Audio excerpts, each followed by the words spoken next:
This area is all fallen down into the road.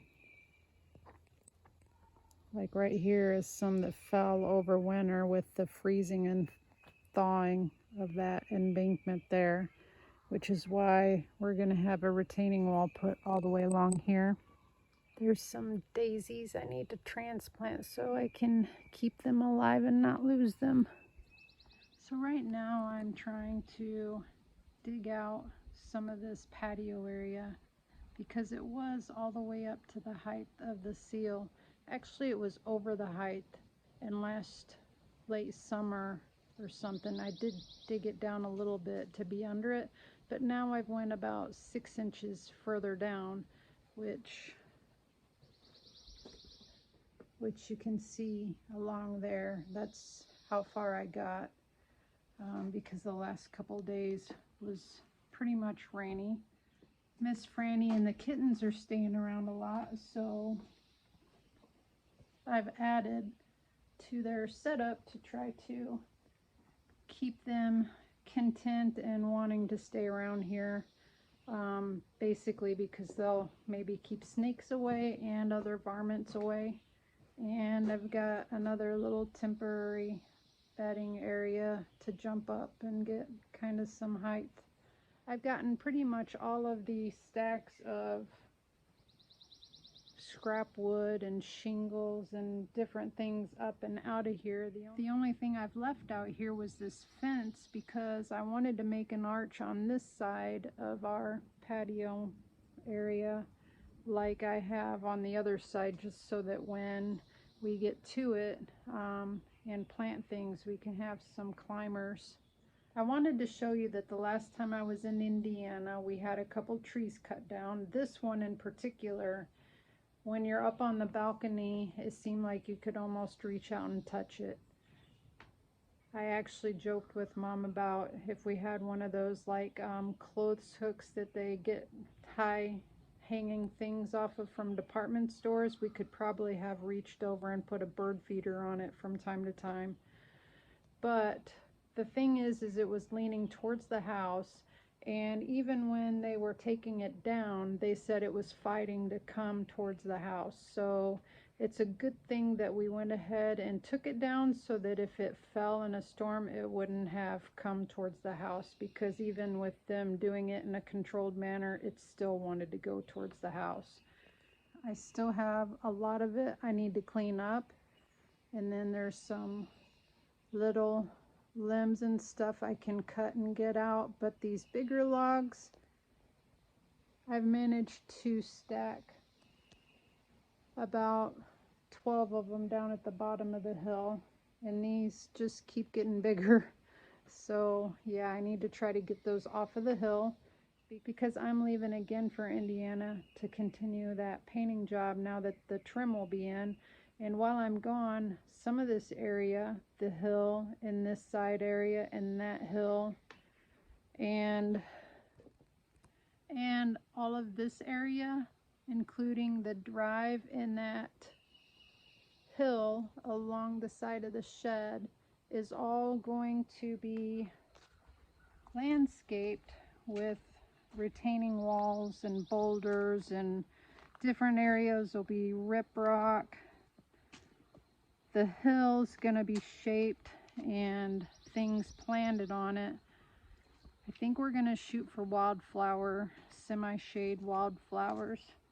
So things are going to be a lot different when I come home from my next trip to Indiana.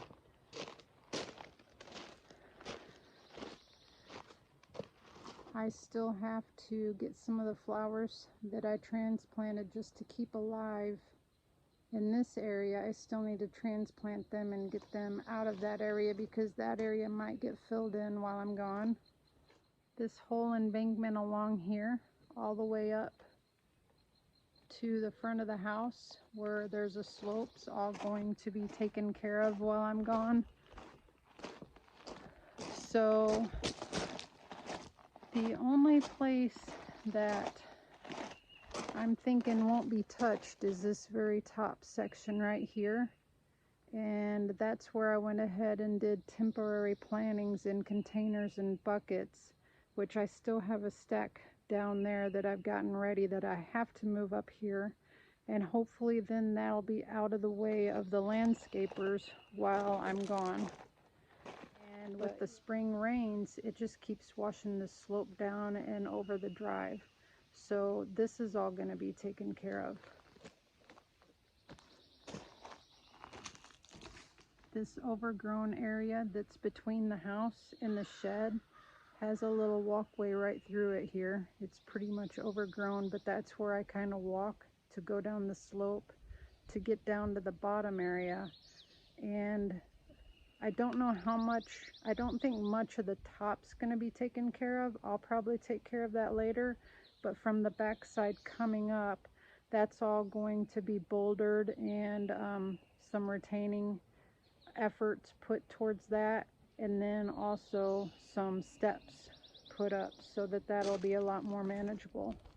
I still have a good like half pile of this gravel that I had gotten that I wanted to finish my little drainage ditches with and put a lot more over this black drainage pipe and up and are all the way along that back area where the silt fencing is.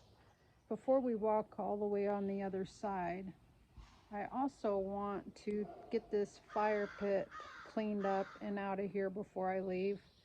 After this area is done and there's gravel put all in this area, then I can build a proper fire pit.